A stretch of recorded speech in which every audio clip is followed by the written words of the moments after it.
Bonjour, jury, mesdames et messieurs. Moi c'est Mathilde, vous ne me connaissez pas encore, mais j'ai quelque chose à vous montrer. J'ai choisi d'oser ce concours, oser ces 5 minutes avec vous, oser ces heures de préparation, de répétition, parce que pour moi, oser, c'est vivre. Vivre est la chose la plus rare au monde. La plupart des gens ne font qu'exister.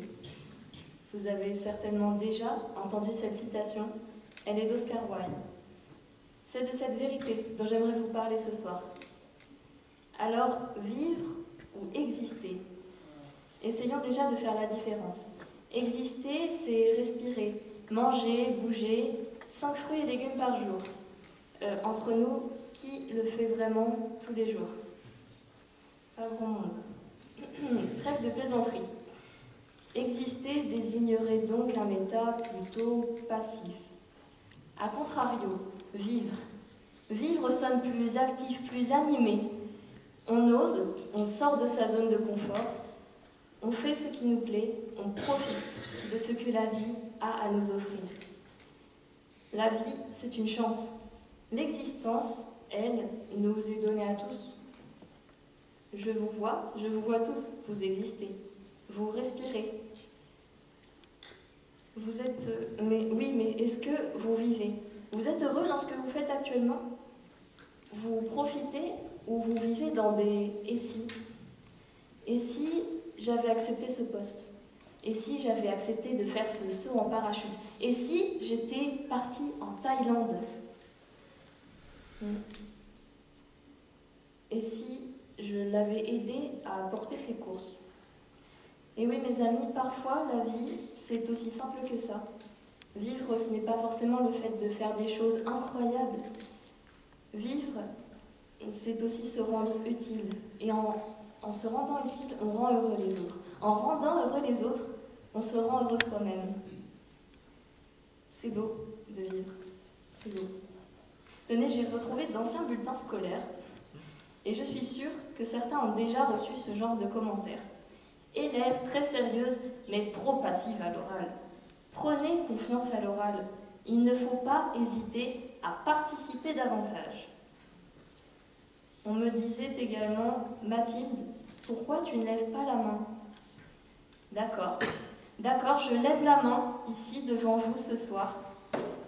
Et vous êtes beaucoup. Vous êtes beaucoup, oui. Merci beaucoup d'être venus, merci infiniment. On m'aurait dit il y a 5 ans que je me serais inscrite et que j'aurais participé à ce concours. Jamais, jamais je n'y aurais cru. Jamais. C'est impossible. Mais aujourd'hui, je passe par toutes les émotions. La joie, la peur, l'excitation, le stress, la fierté. Oui, je me sens vivre ce soir. Alors, doit-on choisir? Doit-on vraiment choisir entre vivre et exister? Pour vivre, il faut d'abord exister.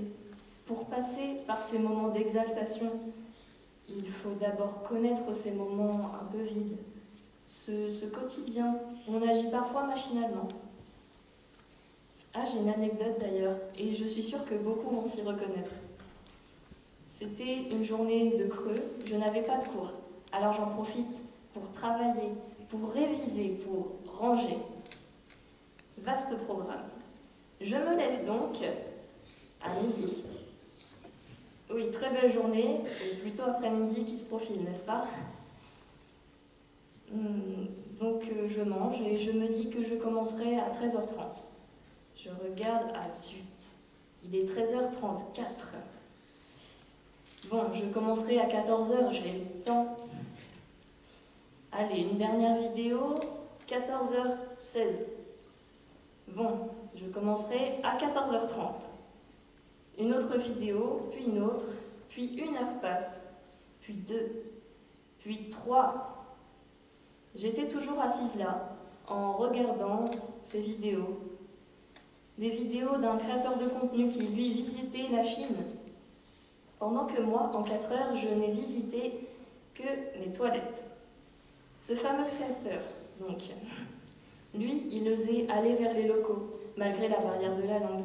Il osait essayer tous ces mets inconnus. Il découvrait tous ces paysages magnifiques. Lui, il vivait.